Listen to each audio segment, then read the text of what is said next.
La cannelle est une épice originaire du Sri Lanka qui est utilisée dans la gastronomie du monde entier. Cependant, la cannelle n'est pas seulement bonne pour nous et nos recettes, et elle est aussi excellente pour les plantes. Si vous voulez connaître tous ses bienfaits, cette vidéo est faite pour vous. Sans plus attendre, découvrons ensemble 5 utilisations incroyables de la cannelle pour les plantes. Bonne vidéo. 1. Comme fongicide, si vous voyez des taches noires ou blanches sur vos plantes, saupoudrez doucement de la poudre de cannelle sur les parties affectées par le champignon. Si le champignon n'a pas disparu au bout de 48 à 72 heures, vous pouvez en remettre. Ne vous inquiétez pas, la cannelle ne nuira en rien à votre plante. 2. Contre les fourmis peuvent être un ravageur inquiétant et la cannelle peut une fois de plus être la solution. Cette épice agit comme un puissant répulsif pour les fourmis et d'autres nuisibles tels que les mouches et les moustiques. Il vous suffit de saupoudrer un peu de poudre de cannelle à l'endroit où vous ne voulez pas voir de fourmis et le tour est joué. 3. Pour les boutures, l'utilisation d'hormones d'enracinement est un bon moyen de maximiser les chances pour que la bouture finisse par être une plante saine. La cannelle a la capacité d'agir comme un agent d'enracinement. Elle est également 100% écologique et moins chère que les préparations chimiques. Pour préparer un agent d'enracinement à la cannelle fait maison, ajoutez une cuillère à soupe de cannelle en poudre à un demi-litre d'eau, à laquelle vous pouvez également ajouter 2 aspirines écrasées ou moulues. Mélangez bien et laissez infuser pendant au moins une demi-journée, puis filtrez.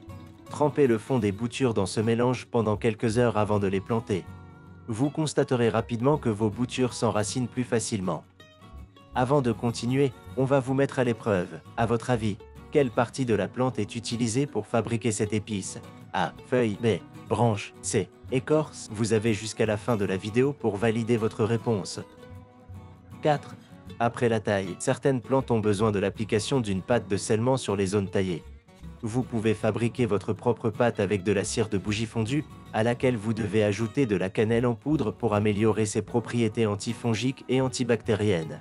Vous pouvez ensuite l'appliquer encore liquide, mais pas trop chaude sur la plaie de taille. De cette manière, elle se solidifiera et agira comme un pansement. Vous pouvez aussi mettre de la poudre de cannelle sur les petites blessures, elle ne les scellera pas, mais elle aidera la plante à cicatriser plus rapidement. 5.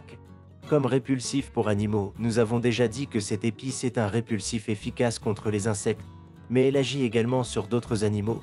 Les petits mammifères comme les lapins, les taupes ou les écureuils détestent également la cannelle, car elle leur irrite les muqueuses du nez et de la bouche. La cannelle ne les blesse pas, mais elle les incite à éviter l'endroit.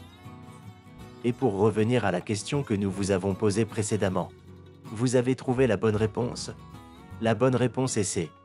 La cannelle est obtenue à partir de l'écorce de l'arbre. Dans la vidéo suivante, on vous dit tout sur les bienfaits du clou de girofle. Est-ce que vous connaissiez tous les bienfaits de la cannelle pour les plantes? Dites-le nous en commentaire et n'hésitez pas à vous abonner à notre chaîne. En attendant, à bientôt les écolos.